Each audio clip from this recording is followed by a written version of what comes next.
Hey everybody, I just want to make a video on how to replace the multi-air actuator unit without the special tools. Being that I couldn't find any other videos, I thought it might be helpful.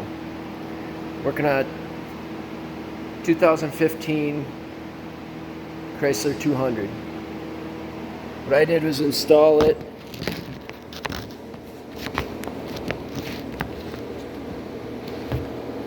very carefully with all the rockers removed.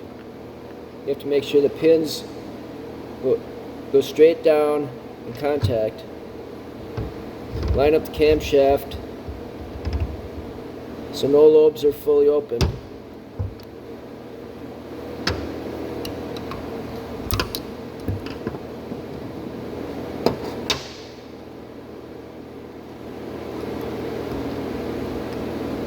Carefully put it in there. Use 2 screwdrivers. Pop it back in.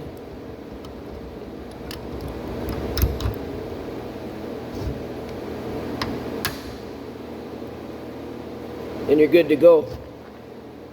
Once again, make sure all the fingers down here go straight directly down onto the valves, otherwise you'll have issues.